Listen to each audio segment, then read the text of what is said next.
अजय को गांव के घर से काफी दूर की बड़ी सिटी में नई नौकरी मिली थी। इस शहर में वो भाड़े का घर लेकर रहने लगा। पड़ोसी के तौर पर घर के सामने ही एक घर था जिसमें एक बुजुर्ग जोड़ा रहता था। दोनों बिल्कुल अकेले थे, मतलब ना कोई बेटा, ना बेटी, ना नाती, ना पोते, यानी कि संयुक्त परिवार नहीं था। अजय एक संयुक्त परिवार का सदस्य था, इसलिए उसे अक्सर उनके बारे में विचार आते रहते थे। उसे देखकर बुरा लगता है, इतनी उम्र होने के बाद भी उनकी देखभाल करने वाला कोई भी उनके साथ नहीं है। जब वो सुबह ऑफिस के लिए निकलता था तो देखता था कि दादी जी अपने कप कपाते हुए हाथों से दादाजी को चाय देती थी। वैसे ही कप कपाते हाथों में कप लिए दादाजी चाय पीते थे। वहाँ पर रहते हुए कुछ दिन होने के बाद उसे पता चला कि ये दोनों मिलजुल कर धीरे धीरे घर के सारे काम करते थे। कोई भी उनसे जाकर बात नहीं करता। इतने दिनों में उसने उनकी आवाज तक नहीं सुनी थी। जब वो शाम को ऑफिस से घर आता था तब दोनों को घर के आंगन में बैठा पाता था और उन दोनों के चेहरों पर थकान साफ साफ पड़ पाता था। उसका मन कई बार करता कि उनसे जाकर बात करूं, लेकिन फिर किसी वजह से उसके पांव वहीं पर थम जाते।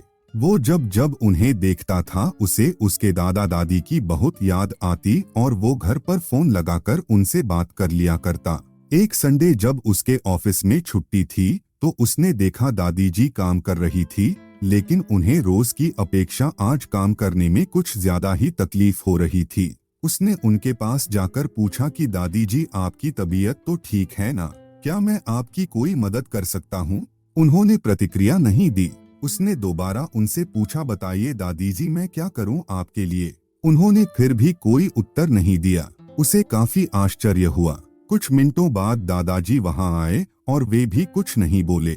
उसने ही बात को आगे बढ़ाते हुए कहा, मुझे लगता है कि दादी जी की तबीयत खराब है, इसलिए मैं यहाँ आया हूँ। मैं आपकी मदद करना चाहता हूँ, बताइए मैं कैसे आपकी मदद कर सकता हूँ? दादाजी इशारों से उससे बातें करने लगे। उन्होंने इशारों से उसे बताया कि दादी जी सुन और बोल नहीं सकती।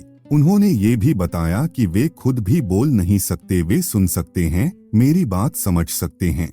उन्होंने इशारों से दादी से कुछ कहा और दादी ने मेरी तरफ देखकर मेरे माथे पर हाथ फेरा।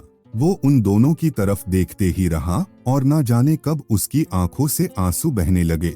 उस दिन के बाद जब जब उसे समय मिलता वो उनके पास चला जाता। वे उस पर बहुत प्यार बरसाते। अब तो उसे उनके इशारे की मीठी भाषा भी बहुत अच्छे से समझ में आने लगी थी। एक दिन अजय ने दादाजी से पूछा कि वे अकेले क्यों रहते हैं, क्या उन्हें कोई औलाद नहीं है? दादाजी ने दादी को इशारे से समझाया कि मैंने उनसे क्या पूछा। फिर दोनों उसका हाथ पकड़कर उसे आंगन में ले आए और अपने आंखों के आंसू पोंछे और उंगली का इशारा करते हुए एक साइकिल उसे दिखाई। साइकिल को देखकर वो समझ गया कि उनके परिवार वाले उन्हें छोड़कर कहीं और जा चुके हैं और अब उनके हिस्से में केवल यादें ही बची हैं। उन्हें रोता हुआ देखकर वो भावुक हो गया और उसने दोनों को गले से लगा लिया।